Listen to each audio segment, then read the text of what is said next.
Alright guys, early morning, we got an M4 for 24 hours. So we're gonna go ahead and make the best of it. We're gonna do a little review on how good a 2016 BMW M4 really is. So as you guys can tell already, we got it from CarMax. This thing's completely stock, but you know, has some good features on it. I'm gonna go over everything once we go ahead and get in here and drive it a bit. But let's go ahead and get in here and get a cold start, shall we? All right, let's get the cold start, baby. Gotta put the M mode on here. There we go. All right, guys, John back here with another car review. Now, if you guys watched in the last video, we reviewed an M3 from CarMax. Well, today we're doing that same thing, but we're reviewing an M4 from CarMax. I guess we're just gonna be reviewing all M cars from CarMax. Call me the M CarMax reviewer, I guess. I don't know. Nonetheless, let's talk about this thing. So I picked this thing up yesterday, and I put like about 120 miles on it right now so far. And man, all I have to say is this thing is a blast. I just love every aspect of this thing. I've never driven quite the car before, honestly. This thing has the most, I don't even know, like the torque is so instant and crazy to me that, I don't know, just like this inline six twin turbo S55 motor in this thing it's unbeatable. This thing's crazy. The 335D, I don't really know if it compares. The 335D does make a ton of torque, but this is like more of like a rapid, like instantaneous, like crazy torque where it's like, it's just so aggressive. The 335D is way more like linear, but it pulls like a freight train. So they're two different cars. Can't really compare them, but this thing honestly has been such a fun thing to drive. And I definitely don't have any regrets. Overall, like I said, love the torque. I love the pickup of it. It moves. Another thing is it has stock launch control from the factory. I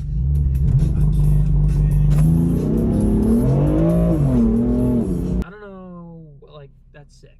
I'm sorry, like that's sick. Most cars you gotta tune it in. Maybe like newer cars all have that. I guess I just have all old cars. I don't know, but still, that's really cool to me. It has literally stock launch control. All you have to do is put it in first gear. Put your foot on the brake and the gas, not the gas, put your foot on the brake, and it goes into launch control mode all by itself. Other than that, the thing moves. It's got pretty good exhaust note, which I will put some exhaust clips in right now. All right, so I got my girlfriend in the car. She's gonna go ahead and give some revs for us. This is in Sport Plus mode. Go ahead.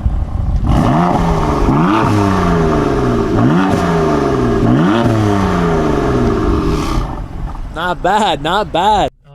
So yeah, as you can see, it does sound pretty good in Sport Plus mode. I'll also throw in some efficient mode clips where it's a little bit quieter just to show you guys the difference between the two. This is efficient mode now on it, so go ahead. So it sounds like nothing. Hit it! It's so quiet. All right, back to Sport Plus mode, baby. And you can see, you know, what actually, if it makes a difference, which it does. Sport Plus sounds a little bit deeper and like throatier, where efficient's more calm and collected, I guess you could say. Other than that, the exterior styling of this car is absolutely beautiful. Basically, I really love the hood on this thing. I love like the little bubble. It makes it look so aggressive from the front. The headlights and even the front lip, carbon fiber, I love that. It just looks so good. The front end is just so aggressive. If I see this thing up behind me, like I know it's just looks sick. Like I said, never driven an M4 or anything like that, but I really have nothing but good things to say about this thing. I really can't complain about anything. I really can't. Maybe the interior lacking and being slightly simplistic, but I really don't care about that. I really enjoy the interior. I don't want anything crazy. To me, this interior is perfect. I don't want anything more. It has heated seats. It's got all your climate control, everything like that. It's got the paddles. And yeah, also this thing has the DCT dual clutch transmission. So yeah, the shifts on this thing are absurd. I've never driven anything that shifts this fast. That's an automatic. So seeing it shift as fast as it does it's mind-blowing to me. I don't know. You can't beat this thing. I may or may not have roll raced a STI yesterday in Mexico.